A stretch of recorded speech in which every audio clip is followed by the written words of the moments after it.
dia, graça e paz. Vamos de novo, bom dia, graça e paz. Bom, nós estamos numa série de família, falando sobre vários assuntos e hoje não é muito diferente. Mas temos um desafio de abordar.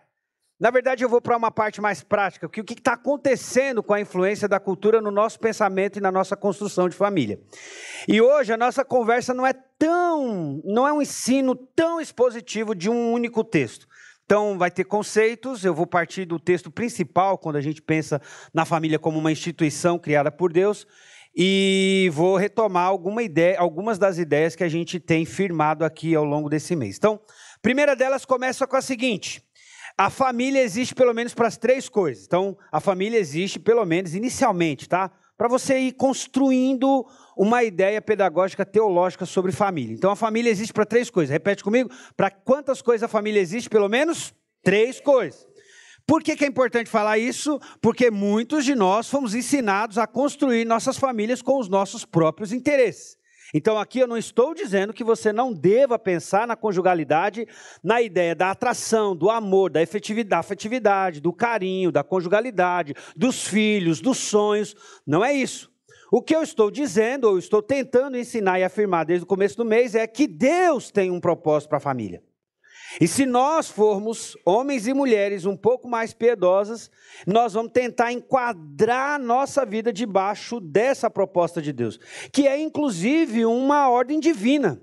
A palavra de Deus inclusive vai dizer assim, humilhai-vos debaixo da potente mão de Deus. É muito interessante, porque tem muita gente que acha que a ideia desse texto é assim, é uma ideia meio que um masoquismo gospel, e aí é meio que uma ideia motivacional para eu aguentar o sofrimento, porque em algum momento Deus vai me exaltar. Qual é a ideia? Humilhai-vos debaixo da potente mão de Deus, para que ao seu tempo Ele vos exalte.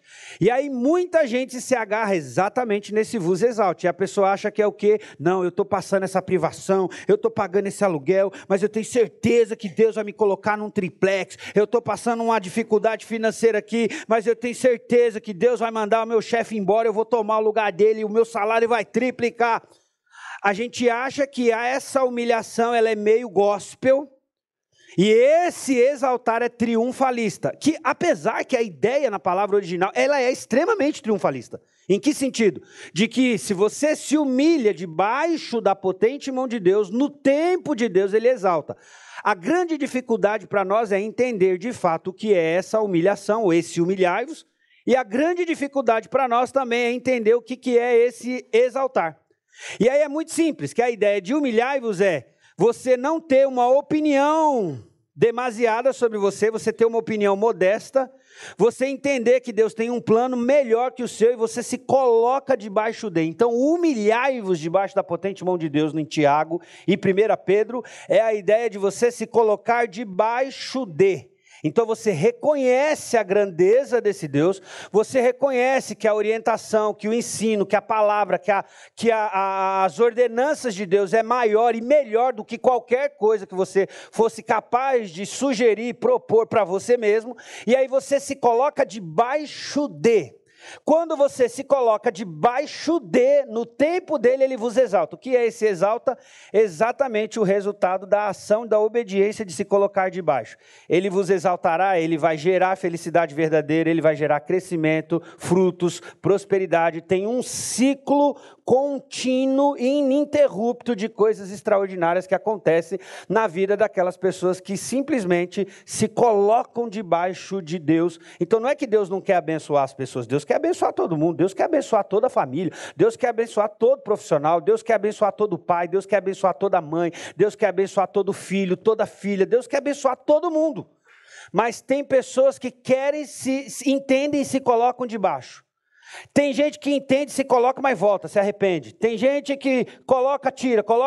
Tem gente que... Você quer ver uma conclusão dessa ideia? Tiago, quando diz que o homem de ânimo doble ou de mente dividida não alcança bem algum. Você acha que Deus não quer alcançar, que as pessoas alcancem o bem?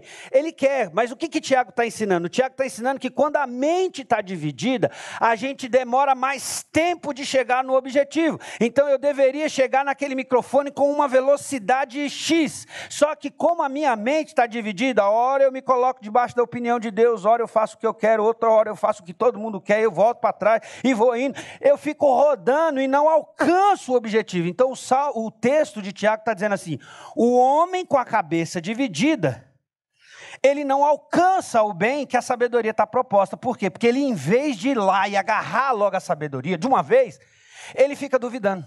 Ele fica, ora faz o que a sabedoria sugere, ora ele faz o que ele quer, ora ele faz o que a palavra sugere, ora ele faz o que ele quer, ora ele faz o que a palavra sugere, ora ele faz o que a cultura, que o mundo, que a pedagogia está ensinando. Então, a gente tem um cuidado muito grande. Por quê? Porque quando eu me coloco debaixo existe uma grande possibilidade de eu alcançar essa bênção triunfante que é ter a prosperidade na minha vida, ter a prosperidade na família. E quando eu estou falando de prosperidade, não estou falando só do dinheiro. Eu estou falando da prosperidade mesmo no seu termo mais essencial da palavra de Deus. Então pensa comigo, a família existe para 3 coisas. Qual é a primeira? Refletir a imagem de Deus, reproduzir a imagem de Deus e representar a imagem de Deus. Repete comigo. Refletir a imagem de Deus, reproduzir a imagem de Deus, representar a imagem de Deus. E qual é o texto então? O texto é esse. Porque quando a gente está falando de cultura, nós estamos falando de padrões sociais, nós estamos falando de estrutura pedagógica, o que está ensinando, nós estamos falando de desenho animado, nós estamos falando de novela, nós estamos falando de dramaturgia. E o que é influência? Primeiro, você tem que ter um conceito. E qual é o conceito? Nós, como cristãos, temos que partir de um ponto. Qual? Qual é a ideia de Deus para a família? O que é um casamento na perspectiva bíblica? E a gente parte dessa ideia. Deus criou... E criou Deus o homem, a sua imagem, a imagem de Deus os criou. Vamos juntos, 1, 2, 3. E criou Deus o homem, a sua imagem, a imagem de Deus o criou, homem e mulher. Então já começa aqui. Então você, menino, a gente está vivendo um tempo difícil. Você, menino, você, menina de 12, de 13 anos, talvez você sofra uma tentação absurda na sua escola, no colégio, e põe um trem na sua cabeça. O seu sentimento deveria ser governado pela sua mente, não a sua mente governada pelo seu sentimento. A despeito do que você sente, a despeito do que arrepia o seu corpo, você precisa botar um trem na sua cabeça se é que você realmente entregou sua vida a Jesus. Você precisa entender que casamento, na perspectiva bíblica, na perspectiva de Deus, dentro do ideal de Deus, é entre um homem e uma mulher. A cultura pode falar o que ela quiser. E aí assim, nós não somos contra ninguém, nós estamos num ambiente espiritual religioso. Qual é o ambiente que a gente tem aqui dentro? Palavra de Deus é a nossa base. Deus criou homem, criou mulher, então nós queremos acreditar que é isso que Deus está querendo para as nossas vidas e famílias. Então, primeira ponta, inclusive para olhar para o que está sendo feito na cultura, eu tenho uma referência primária. E a minha referência primária é que, na ótica de Deus, casamento é entre um homem e uma mulher. Não é entre um bicho, não é entre um homem e um cachorrinho, não é entre uma mulher e uma cachorrinha, e não é entre outras qualquer tipos de variações que se possam considerar como casamento. Na ótica de Deus, casamento é entre um homem e uma mulher. Tudo bem? Não é preconceito, não é homofobia, não é religiofobia, não é nada disso. Nós estamos partindo de um pressuposto teológico. Repete comigo? Nós estamos partindo de um pressuposto teológico. Qual que é? Deus criou um homem e Deus criou uma mulher. E não foi porque a coisa estava ruim. Porque num ambiente perfeito não tem falta. Eu sei que tem muita brincadeirinha, muita piadinha. O que seria dos homens sem as mulheres e não sei o que, não sei o que. Eu até entendo que no mundo de hoje, decaído, e ainda mais com a frouxidão nossa, muitas vezes masculina, realmente sem as mulheres, nossa vida seria uma lasca. Só que, presta atenção, quando Deus criou a mulher e entregou na mão do homem, o mundo era perfeito. E num ambiente perfeito não se tem falta de nada. Presta atenção, ajuiza sua cabeça. Arruma sua cabeça, porque muitas mulheres também orgulhosas demais. Então presta atenção, quando Deus criou a mulher, Ele criou a mulher porque Ele tinha um propósito. Não era nenhuma necessidade, a gente fala da necessidade, mas na verdade a interpretação de que não é bom que o homem esteja só é porque Deus entendeu uma força sinérgica na junção de duas pessoas de sexos diferentes. Um homem e uma mulher, quando se junta e dá certo, é um trem extraordinário. Eu falo para os jovens, não tenham medo de casar. Tenha medo de casar errado. Tenha medo de fazer besteira. Mas se você ajuizar com uma moça e uma moça ajuizar com um rapaz, meu irmão, é a coisa mais extraordinária que se tem nessa vida. Eu já ensinei aqui qual é a ordem de Deus de domínio da criação. Deus, irmão, você já parou para pensar que Deus simplesmente cria tudo de maneira extraordinária, coloca um casal e entrega tudo que ele fez na mão desse casal para gerenciar. E aí nós aqui estamos brincando de birra entre marido e mulher. Presta atenção. Deus simplesmente fez tudo e entrega um casal e diz para eles assim: domine sobre os peixes do mar, domine sobre as aves do céu, domine sobre todos os animais que rastejam sobre a terra. Dominem, governem, presidam, direcionem, liderem, construam, façam coisas novas, inovem, cresça, multipliquem, prosperem, tenham filhos, sejam felizes, sejam frutíferos, sejam prósperos. Olha a palavra de Deus no Gênesis. E aí nós, por causa muitas vezes da cultura, das nossas experiências traumáticas e tudo, a gente vai diminuindo o propósito. Então olha só, a família é base de tudo. Tenho dito isso aqui. Vamos ler juntos? 1, 2, 3. A família, rimo de nossas vidas. Então é um alicerce. Portanto, quanto mais disfuncional, desestruturada, problemática for uma família, também será a vida dos indivíduos. E aí hoje, talvez uma das grandes influências que a gente tem na nossa cultura, que é na verdade, que a gente vai falar, é o divórcio. O divórcio é só o resultado. Se a gente for parar para pensar, é só o resultado de um negócio que está aqui e aqui. E aí o Zygmunt Bauman, né? Ele escreve uns 3, 4 livros pensando na modernidade, um antropólogo, um sociólogo, um filósofo extraordinário, que ele faz uma avaliação do que está acontecendo no nosso contexto. Qual que é o nosso contexto? Relacionamentos extremamente frágeis. Então ele olha para a cultura, ele olha para a sociedade, ele olha para as pessoas, o que as pessoas, as pessoas com as suas escolhas e os resultados das suas escolhas vão virando de indicadores para o Zygmunt, que nossos relacionamentos são frágeis. Que nós somos pessoas sem memória, ou seja, nós rasgamos um álbum de fotografia com facilidade, não tem problema de rasgar álbum de fotografia. A gente vai meio que tentando apagar memórias, apagar certas coisas, porque os nossos relacionamentos são frágeis. Nós somos um povo sem memória, nós somos um povo meio sem gratidão. Você vê, quantos aqui tem filhos assim, extremamente gratos naturalmente? A gratidão é um ensino, cara. Vocês são um milagre. Porque os meus têm que ensinar toda hora. Os meus viram para eles e falam assim, ó, todo mundo que se encontrar na porta da igreja, em nome de Jesus, fala bom dia, fala boa tarde, estende a mão. A pessoa te deu um negócio, fala obrigado. Porque os meus têm a tendência de, alguém deu um pacote para eles, eles ficam tão encantados com o pacote, que eles viram de costas uma pessoa e saem correndo. Nós não somos naturalmente gratos. E quando a nossa mentalidade é uma mentalidade utilitarista, como nós somos, inclusive, culturalmente estimulados a uma mentalidade utilitarista, consumista, a gente não olha para o outro com gratidão. Cara, que privilégio. Eu tenho uma pessoa que eu sei que não é perfeita, mas eu tenho uma pessoa que é extraordinária do meu lado. Só que a gente não admite. Você e eu, nós não admitimos. É muito mais fácil identificar o erro, é muito mais fácil identificar as falhas, é muito mais fácil apontar as falhas de caráter e inclusive bater em cima daquilo. Como diz o líder, acho que é Isaías que fala, não esmague a cana quebrada. Nós parecemos que tem prazer. Quando nós vemos alguém meio quebrado, é que nós estamos querendo pisar em cima. E às vezes a gente faz isso com a pessoa que mora com a gente dentro da nossa casa. Então olha só, a ideia é, como é que a cultura está influenciando a gente? Começa aqui, ó. Falta de preparo. Vamos todo mundo ler junto, que eu acho que vocês estão meio assim cansados, todo mundo meio com frio, eu acho que vocês queriam ter vindo para o culto de coberta, então eu quero ajudar vocês a ficarem acordados. Aí é tudo meio apertadinho, começa a esquentar, o sono começa a voltar. Então vamos falar juntos para você não dormir? Vamos lá, 1, 2, 3. Falta de preparação, pouca compreensão das reais, inevitáveis, difíceis implicações de um casamento de acordo com um propósito. Por quê? Muita gente casa com qual ideia? Eu falei no encontro de casais, vamos casar Cinderela. Eu acho que eu comentei aqui domingo retrasado. Você imagina, não, imagina o cara que casou, vamos pular a Cinderela, imagina o cara que casou com a Branca de Neve. Imagina o cara que casou com a Branca de Neve, já encara logo de cara 7 enteados. A Bíblia diz que casar com uma mulher rixosa é pior do que morar numa casa com goteira. Agora você imagina casar com uma mulher rixosa e ainda tem um enteado que é o zangado. Você imagina que tranqueira que você arrumou? Mas muitas vezes porque a gente não se preparou.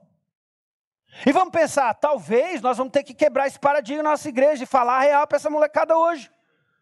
Porque muitos dos meninos estão com um conceito de casamento e de relacionamento dramatúrgico.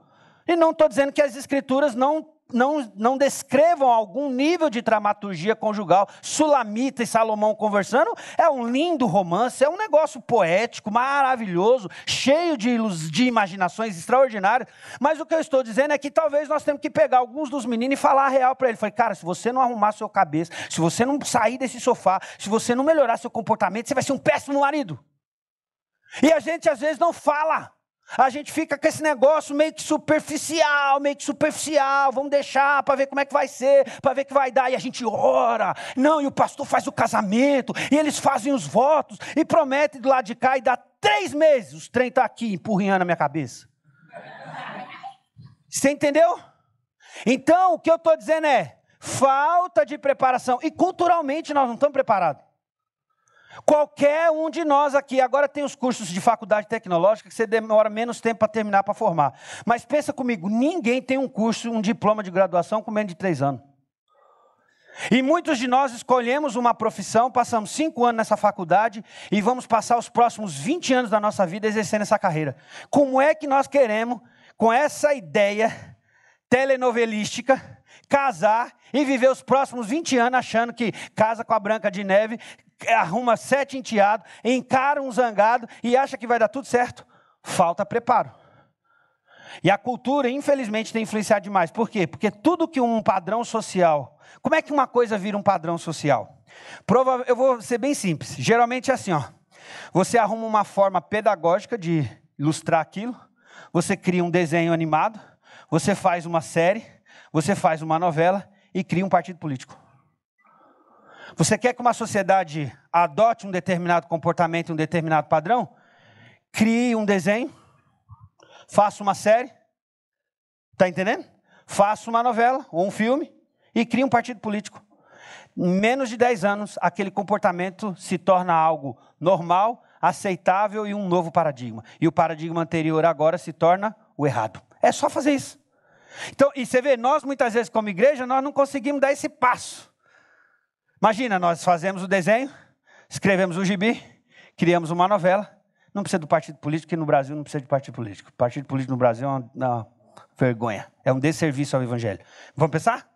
Falta de preparação, falta de compreensão das reais, inevitáveis, difíceis implicações. Por quê? Porque como é que duas pessoas imperfeitas vão estabelecer um relacionamento perfeito, meu irmão? Como é que se uma mulher não tiver resolvido em Cristo, ela vai ser feliz no marido? Olha a carga que essa mulher está colocando em cima desse homem. Como é que um homem que não deu conta de amadurecer e entender que felicidade é muito mais do que um lugar onde você vai, muito mais do que a grana que você é capaz de ganhar, muito mais do que as coisas que você é capaz de obter, se o cara não ajuizou a cabeça dele, ainda não entendeu que felicidade está num degrau diferente, olha o peso que ele coloca sobre uma mulher. Por isso que eu estou instruindo os jovens, e eu vou instruir os daqui também, se Deus assim permitir que a gente fique aqui, eu vou dizer, ó, não fica com esse negócio de prometer que você vai fazer ela feliz, fazer ele feliz, não é isso não. Fala assim, ó, se Deus assim me usar, eu quero ser um instrumento por onde a felicidade passa. Porque felicidade é uma pessoa, e é a pessoa de Jesus. E eu quero ser um marido de Deus na sua vida. E eu quero ser uma esposa de Deus na sua vida. Você vê? A gente vai correndo atrás da felicidade, a gente não chega nesse trem. Parece que quanto mais a gente corre atrás, mais distante a gente fica. Quanto mais a gente corre para os propósitos de Deus, parece que aí as bênçãos vêm. Se humilhe debaixo da potente mão de Deus, no tempo dele, ele exalta você. Creia que Deus pode proporcionar para você resultados de um casamento feliz e duradouro. Segunda coisa aqui, ó. Somos exageradamente, vamos juntos? 1, 2, 3. Somos exageradamente egoístas. Pensa comigo. Tudo empurra a gente para pensar só na gente. Tudo. Hoje é uma disciplina você conseguir pensar na mulher, pensar no esposo. Então, eu tenho tentado, não é tão simples, mas você vê, eu tenho tentado praticar algo que parece simples, mas eu já entendi que tem uma pedagogia por trás. Eu viajo só com um dos meninos, tem que trazer presente para todo mundo. Que seja um chocolate, tá entendendo? Eu estou em um lugar diferente, desfrutando de coisas que o restante da família não está. Eu não posso pensar só em mim. Teve um cara que ficou espantado comigo, me levou numa padaria super chique. Cara, eu não conseguia comer aquele trem direito. que eu falei assim, meu Deus, não é justo eu estar nesse lugar tão bacana e minha mulher está em casa. Aí o cara ficou, nossa, eu falei, cara, eu e minha esposa, a gente vem de uma miséria que você não imagina, nós dois é muito parecido, só estava distante. A miséria só tinha uma distância. Mas a história de pobreza e miserabilidade era muito parecida. Eu falei, não é justo eu comer numa padaria dessa e a minha mulher está em casa cuidando dos meninos. Mas não tem problema não. Daqui 15 dias eu venho trazer minha mulher aqui. Levei minha mulher do outro lado da cidade, lá na Vila Prudente, numa padaria que eu não vou dizer o nome, porque vocês não precisam gastar um dinheiro surreal daqui na padaria não. Mas eu fui lá e levei todo mundo. Tirei uma foto, mandei pro cara. Eu falei aqui, ó, falei para você que eu ia trazer minha mulher aqui, porque eu não acho justo eu desfrutar de uma coisa que minha esposa... Fala sério. Parece pequeno, mas eu vou forçando isso nos meninos. Vou forçando. Luiz André sai comigo, comeu um chocolate. E aí, cadê os seus irmãos? Entrou no Armarinho Fernandes, pegou um trem baratinho para ele. Cadê o trem baratinho para seus irmãos? Cadê o trem baratinho da Andressa? Tá vendo? Pode ser um pacote de M&M. Mas por quê? Porque nós somos exageradamente egoístas. E eu tenho ensinado que o egoísmo... O que é o egoísmo? O egoísmo é o excesso do eu em mim, meu irmão. E quando tem muito de mim em mim mesmo, não cabe o outro. Não cabe ela, não cabe os filhos, não cabe vocês, não cabe nem Deus às vezes. Com todo respeito à palavra. Eu sei que Deus pode tudo, é poderoso, invade, destrona, derruba do cavalo, cega, converte, abre o olho de novo. Deus pode fazer qualquer coisa. Só que nos termos humanos, o que eu quero dizer é que quando nós estamos cheios da gente mesmo, não cabe ninguém. E aí tudo hoje é o centro de uma única pessoa. Eu e a Das estava conversando e falando assim, você já pensou se nós não fôssemos tão pecadores, tão ruins de coração, como é que seria mais fácil se nós vivêssemos em clãs? Porque eu não sei você, eu passei 8 meses em Belém, uma das coisas que eu não queria vir embora. Por quê? Eu falei, eu tenho meu sogro e minha sogra, vivão, vitalício. Eu falei, eles ajudam demais a cuidar dos meninos. 3 meninos, eu fico pensando assim, cara, eu estou com vontade de trazer meu sogro e minha sogra, trazer minha mãe, meu pai, morar todo mundo junto para ajudar a criar esse monte de criança que eu tenho. Por quê? É mais fácil ou mais difícil? Se não fosse a nossa pecaminosidade, dureza de coração, problemas entre nora e sogra, vamos pensar, o que seria mais fácil? Você sozinha, moça, criar seus 2 filhos, suas 3 filhas, ou você ter sua sogra e seu sogro junto para te ajudar? Só que a dureza do nosso coração faz com que, eu fiquei encasquetado depois com esse negócio de que é o homem, separa e une com a sua mulher e vão ser uma só carne. Será que tem que morar todo mundo longe? Porque uma das coisas extraordinárias que eu estou desfrutando é poder estar na minha mãe, estar perto da minha mãe. Só que minha esposa com a sogra do outro lado. Então, nós estamos muito egoístas. E, infelizmente, muitos de nós se casam por esses motivos que não têm a relação com o propósito original do casamento. Refletir, representar e reproduzir a imagem de Deus. A gente casa porque eu vou ter alguém para fazer as coisas para mim. A gente casa porque alguém vai cozinhar para mim, alguém vai passar minha roupa, alguém vai lavar, alguém vai pagar minhas contas. Né? Que tem algumas mulheres que elas não querem ficar em casa com a ideia da missão ou da missão de Deus de criar imagem nos filhos. Ela fala assim, não, meu marido paga minhas contas, eu vou viver uma vida de rainha. E aí leva os bonecos para... Daqui a pouco tem algumas mulheres que estão levando as bonecas para fazer as unhas na manicure. Se ajuiza, pelo amor de Deus. Outra coisa, vamos juntos? 1, 2, 3. Temos uma cultura, vamos lá, 1, 2, 3. Temos uma cultura predominantemente contrária aos padrões e formações tradicionais. Quando olha a palavra tradicional, pronto, nós já ficamos tudo assustados. Até na igreja. Você já viu como nós temos uma aversão a falar da palavra tradicional? Irmão, nem tudo que é tradicional é ruim, não. Em Belém mesmo, nós estávamos lá e eu falei assim, rapaz, esse lugar é melhor que São Paulo para criar os filhos. Há uma pressão social ainda mais tradicional da autoridade. Os meus meninos nem precisam ficar cobrando, eles estão vendo os outros primo do primo, chama todo mundo pelo senhor, senhora, pede a bênção, todo alguém que é mais velho é tio. Eu falei, nossa, os meninos estão mais comportados, falei, glória a Deus, olha que bênção. Os meninos estão mais ajustados e respeitam mais. E aí, até para pegar um negócio na geladeira, que eles estão acostumados a abrir a geladeira, eles estão vendo os outros pedir. Não, tem que pedir, pai, pode comer, mãe, pode comer, pode pegar, não pode pegar. Ou seja, tem muita gente que tem uma aversão à palavra tradicional sem uma devida reflexão. E nem tudo que é tradicional é ruim, não. Agora, tem muita coisa que envolve o tradicionalismo ou o religiosismo, que aí é ruim demais. Porque é sem reflexão. aí é pelo rito, não é pelo entendimento, é pelo rito, não é pela compreensão, é só pela forma, não é pela essência. E aí é ruim mesmo. Por quê? Porque a pessoa não refletiu. Então, muita gente, olha só, a nossa cultura, predominantemente, ela é contrária aos padrões de formação tradicionais de família. E aí eu não quero entrar hoje no aspecto machismo, feminismo, nada disso. Mas pensa comigo, desenhos de 20 anos atrás, quem eram os protagonistas? Revelavam um traço da cultura. Quando o desenho tinha como protagonista o He-Man e o Popeye, tinha uma mensagem. O que eu acabei de dizer aqui? Você quer criar um padrão social? Você faz um desenho, você escreve um gibi, uma literatura, você escreve uma novela ou uma minissérie e cria um partido político. E em 10 anos, aquela ideia vira um comportamento social completamente aceitável. Pega os desenhos dos dias de hoje. Fala para mim quem são as protagonistas. Ou quem são os protagonistas? Quem são? Você está vendo que quando a gente não tem a palavra de Deus como referência, a gente sai de um extremo para o outro? Eu não estou dizendo que os desenhos da década de 80 são os reais e verdadeiros e refletem os valores de Deus. Porque vai ter muita gente que, exatamente baseado na cultura, olha para a palavra de Deus e diz que a palavra de Deus é machista. Você já viu Jesus mandar os homens morrer pelas suas esposas como Cristo morreu pela igreja? Já viu algum machista falando um negócio desse? Você já viu? Você já viu um machista mandar lavar os pés? Você já viu um machista mandar colocar o outro como superior? Porque essa ordem de colocar o outro em primazia é para todo mundo. Então o marido coloca a esposa em primazia. Qual o machismo dessa Bíblia, pelo amor de Deus? É de novo uma crítica ou uma definição sem a devida reflexão e sem devida constatação exegética do texto. Porque a palavra de Deus está falando para os maridos, e eu já disse aqui que o pastor Edgar já é um padrão, um paradigma difícil de seguir de marido. Agora imagina se Jesus tivesse casado com uma mulher, nós estávamos todos enrolados. Porque você imagina que tipo de marido que Jesus seria?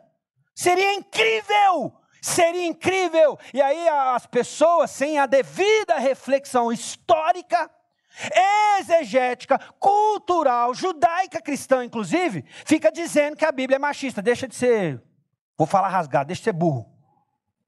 Porque isso é burrice. Beleza? Então, muita gente está desenvolvendo uma cultura predominantemente contrária aos padrões de Deus. Por quê? Porque não está refletindo direito.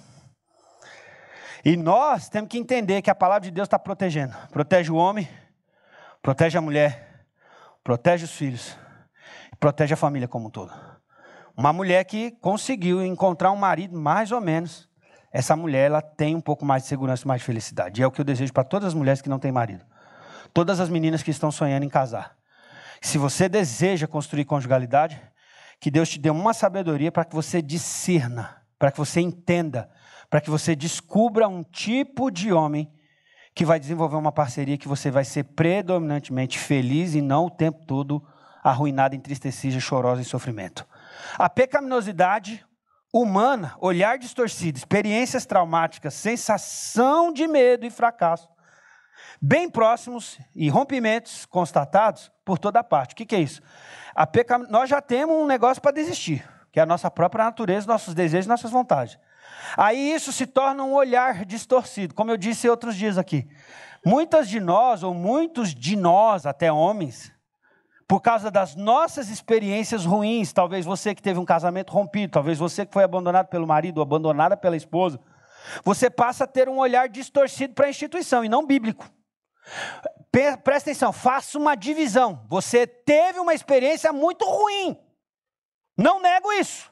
E eu não tenho ideia do seu sofrimento. Eu imagino, mas não sei o que é o seu sofrimento. Eu não sei de que jeito que dói aqui. Eu admito, é muito difícil a sua experiência. Só que é uma experiência sua, pessoal. Não pode se tornar uma norma ou uma regra normativa. E aí muita gente, por causa da sua experiência ruim, transforma isso num paradigma de igualdade, ou de pé de igualdade com uma ordem divina. E se Deus disse que é bom, não vamos dizer que não é. Você pode não ter conseguido experimentar esse bom, e aí eu admito. Mas dizer que não é, ou dizer contrário ao que Deus diz, não vai dar bom para você. Não é bom. Não é legal a gente fazer isso. Se Deus diz que é bom, é bom. Nós é que vamos ter que aprender um jeito diferente de talvez experimentar ou de se aproximar desse bom. E aí, meu irmão, nós temos que se desdobrar. Perdoar, aceitar, ter paciência, perseverar, perdoar de novo, amar outra vez. Se for necessário, ler os recados que escreveu há 3 anos atrás, há 5 anos atrás, há 10 anos atrás. Sei lá, como é uma daquelas que eu escrevia para você? A cada pirueta que você dá, um tom de violeta indo do seu bailar, fica encantado ao velar voar em seu gran GP. Como eu queria ser o seu par, queria o meu destino junto ao seu dono, no estilo manuelita, no que tem de bom, para emergir no belo altar de entronizá-la no lugar de uma deusa. Sou um barco, vai... Então presta atenção. Por mais difícil que tenha sido a sua experiência, não permita que o seu olhar fique distorcido. E talvez exatamente por desembaçar um pouco esses olhos, esse olhar distorcido e o exercício do perdão, talvez o milagre da restauração. Eu já preguei tudo que é tipo de igreja que você possa imaginar nesse Brasil. Eu amo. Cara, tem umas igrejas do reteté que eu penso num lugar que eu gosto de pregar. Que os caras, prega pastor, e eu, glória, prega pastor, e os caras batem pau no meio da pregação, e quando eu já estou cansado, os caras, vai pastor, fala Deus, fale, eu amo. E eu lembro que eu fui pregar, eu nunca tinha visto um negócio desse, chego num auditório assim, ó, lotado, a irmã chegou, assumiu a palavra, falou, irmãos, Deus colocou no meu coração de chamar o pastor André para falar de família aqui, ele tem uma família bonita, não sei o quê, e eu quero que ele venha dar uma palavra. A mulher botou todo mundo de pé, fez uma oração e mandou todo mundo sentar e falou, nós temos 2 horas nesse culto e eu quero que Deus fale por meio desse homem, nós não vamos nem cantar música aqui. Eu nunca tinha ido num culto que a irmã mandou todo mundo ficar em pé, fez uma oração, mandou todo mundo sentar para eu pregar do começo ao fim. E quando eu fui fazer o apelo, o culto durou 2 horas, que eu prego 10 minutos, prego 15 minutos, prego 30 minutos no encontro de casais, mas prego 1 hora também, tranquilo. E aí a mulher, quando eu preguei quase 2 horas, a mulher virou, eu chamei todo mundo para ficar em pé outra vez. E o meu apelo foi em cima dos 4 pilares. Porque eu fui pregar numa igreja que eles acreditam, inclusive, nessa coisa da cura. E que Deus pode, inclusive, ressuscitar uma pessoa que já morreu. E nós cremos nisso também. Só que eles enfatizam isso de forma muito demasiada. E eu peguei aquele pilar e a minha oração começou assim, hoje eu não vou pedir para ninguém que não entregou a vida a Jesus levantar a mão, eu não vou pedir ninguém para orar pelos filhos, eu não vou fazer nada disso, eu só vou pedir uma coisa. Quem está aqui, parece até que Deus estava me revelando os negócios lá na hora. E eu falei assim, quem está aqui com o casamento quebrado, quem está aqui com um sentimento de divórcio, quando eu estou falando sentimento de divórcio, é aquele alimentar afetivo do distanciamento que vai gerar num rompimento. E eu falei assim, eu creio no mesmo Deus de vocês, e se vocês acreditam num Deus que pode ressuscitar um defunto que caiu aqui duro, eu acredito num Deus que pode ressuscitar os nossos sentimentos pela mesma pessoa. Eu creio nisso. Irmão, pensa num quebrantamento e num choro que foi naquela igreja. Pensa num dos apelos mais incríveis que eu já vivi na minha vida, de tantas famílias que veio à frente, tantos casais, e coisas que eu nem sabia, tanto que agora eles querem que eu vá lá todo ano. Eu falei, cara, a unção daquele ano não é a mesma desse. A pecaminosidade humana, o olhar distorcido, experiências traumáticas e sensações de medo e fracasso não podem se tornar o nosso critério de decisão. Então ajuiza a sua cabeça e pede a Deus para que dentro da sua realidade você se aproxime. Então se você foi, sei lá, seu casamento rompeu, você vive ainda esse trauma, esse luto de certa forma, peça para Deus curar você e você ter uma vida restaurada. Que você pode ser feliz em Jesus. Para ser feliz genuinamente, você não depende de um homem ou de uma mulher. Mas se você estiver num casamento, pelo amor de Deus, peça para Deus te dar a direção para você viver uma conjugalidade que vai glorificar Ele. Se você tem filhos, lembra que eu ensinei aqui domingo retrasado, seu ambiente familiar é um lugar de treinamento. E você que quer casar, pelo amor de Deus, sabedoria, não deixa isso aqui dominar aqui não, põe juiz aqui para aqui ficar controladinho. É ótimo, tem aquela sensação, nossa, que legal, nossa, que lindo, é legal. Mas não deixa isso aqui dominar. Porque alguém que a gente tem um exemplo de alguém que tomou uma decisão dominada por aqui e não por aqui. Que na verdade é tudo junto, tudo igual, né Paulo? Tudo igual, tudo igual. Mas a gente usa isso de maneira pedagógica. Quem tomou uma decisão assim e se deu muito mal, e não foi uma vez só, hein? Sansão. Alguém que Deus escolheu para fazer algo extraordinário, colocou num ambiente familiar extremamente piedoso, a mãe ora, o pai ora de joelho, ensina como é que a gente cuida desse menino, nos instrui a cuidar desse menino, um pai e uma mãe extremamente piedosos. E o cara cresce e a juíza perde o juízo da cabeça, o pai vai confrontar ele, arruma uma filisteia, o pai vira para ele, Manoá vira para ele e fala, cara, como é que você vai casar? Pai, eu estou traduzindo no André português. pai, eu vi, eu gostei, eu vou casar com ela. E foi exatamente o que ele fez. Ele fez isso por duas vezes. Ele teve 3 relações. Ele teve uma relação com essa filisteia. Ele teve uma relação a relâmpago com uma prostituta. E ele teve uma outra relação com Dalila. As 3 dominadas pelo desejo desordenado. Pela compulsividade sexual, a atratividade dos seus olhos. E não pelo propósito. Está vendo? Outra coisa que eu quero colocar aqui.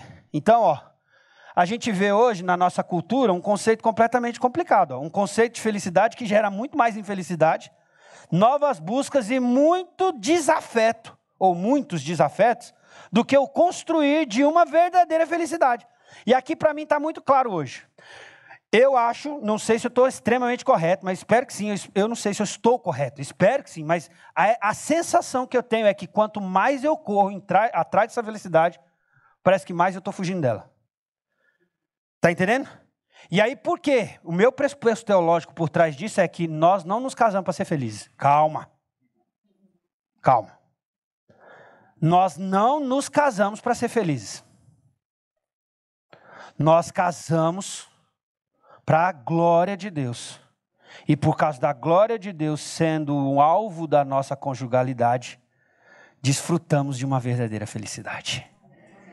Só que muitos de nós, inclusive no nosso ambiente espiritual, gospel, religioso, orto do IP e outras igrejas aí por aí, nós ficamos correndo atrás, e o resultado é infelicidade. Perdão, prometi que não ia bater mais na tela, que a tela disse que foi carinha, irmão. E eu estou batendo na tela, cara, irmão. Quanto mais a gente busca felicidade, parece que mais infelicidade é o resultado. Se a gente apagar esse troço aqui e deixar Deus agir, parece que a gente vai desfrutando da verdadeira felicidade. Porque se eu não me engano, o apóstolo Paulo inclusive escreveu em Gálatas que felicidade é fruto de uma presença. Não sou eu mais que vive em mim, mas Cristo que vive em mim. A vida que agora vivo na carne, eu vivo na fé do Filho de Deus, ao qual me amou e se entregou por mim. Então o fruto dessa presença de quem se entregou por mim chama Espírito Santo. E um dos gomos inclusive é a felicidade. Bondade, longanimidade, paciência, amor, mansidão e felicidade, alegria. Não tente buscar a felicidade que alguém vai gerar em você. Busque a felicidade de Deus como fruto da presença em você. E aí você vai para o outro transbordando de alegria, felizão, mais bonito. Todo mundo fica questionando, por que eu digo que eu sou bonito, sou bonito, sou bonito? Eu sou bonito porque eu tenho testemunhas oculares, eu tenho presença, eu tenho um pressuposto teológico e o próprio Jesus já disse que eu sou. Jesus já disse que eu sou bonito. O coração alegre, calma, vamos voltar? Eu creio que Jesus habita em mim, eu creio. E um dos frutos dessa presença, ou uma das manifestações do fruto presença de Deus em mim, é a alegria. E Jesus já disse que o coração alegre aformoseia o rosto. Jesus já disse que eu sou bonito. Minha esposa diz que eu sou bonito, minha mãe diz que eu sou bonito, minha sogra diz que eu sou a coisa mais maravilhosa desse mundo. E a minha filha, meu irmão, você quer arrumar uma confusão e dizer para minha filha que eu não sou bonito. Eu tenho um registro histórico, testemunhas oculares e a palavra do próprio Jesus. E se vai bater palma, bate direito.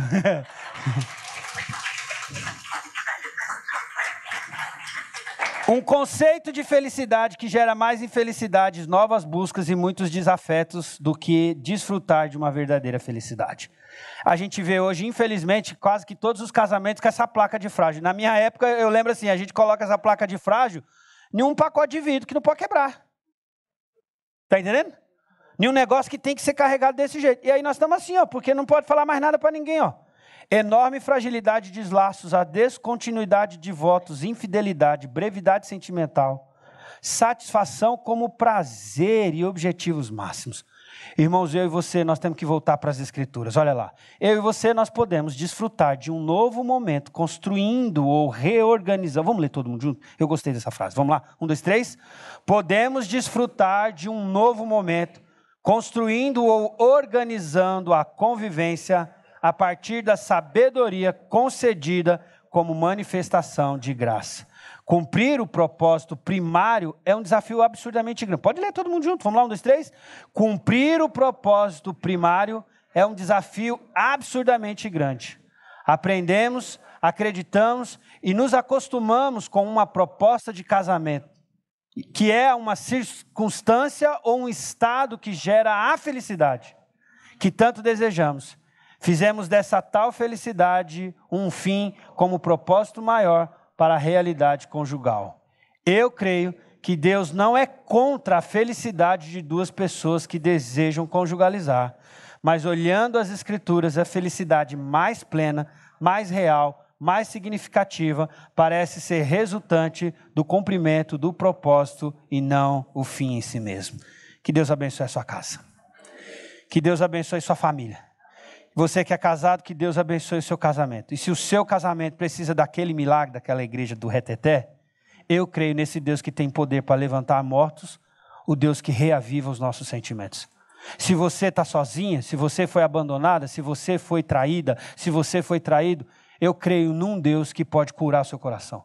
Eu creio num Deus que pode livrar você desses traumas do passado e gerar em você aquilo que pode te dar esperança. Se você é um filho, um menino, uma menina que deseja construir um casamento no futuro, se você crê que Deus tem isso para você como família, eu creio que a palavra de Deus pode te orientar para gerar discernimento e sabedoria para você fazer uma escolha um pouco mais assertiva.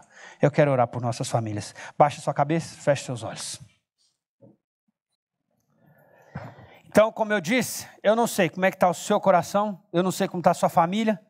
Eu tenho brincado aqui, brincado não, né? Eu tenho comentado aqui que eu tenho uma vantagem nesse retorno, porque eu não conheço todo mundo. E aí eu tenho uma vantagem, porque assim, eu não sei o que está acontecendo na sua casa. Eu não sei o que está acontecendo no seu casamento. Eu ainda não falei nem com a metade das pessoas da igreja, no sentido mais próximo, de saber onde mora. Então eu não sei a sua realidade conjugal. Eu não sei sua realidade familiar. Eu não sei quantos filhos alguns de vocês têm. Eu não sei quais tipos de problemas que vocês têm. Eu não sei nem aqui quem já é casado pela primeira, pela segunda, pela terceira. Eu não sei. Muitos eu não sei. Eu estou conhecendo as pessoas de volta. E isso, de certa forma, num momento como esse, me deixa um pouco mais livre, porque eu não me sinto constrangido de te desafiar. Na verdade, eu me sinto impulsionado a te desafiar. Por quê? Porque está sendo muito difícil nos nossos dias. Lembra? Quando uma ideia quer se tornar um padrão social, ou algumas pessoas têm a intenção de tornar aquilo um padrão social, eles criam um desenho, eles criam um livrinho, um gibizinho, criam uma novela, uma minissérie, criam um partido político.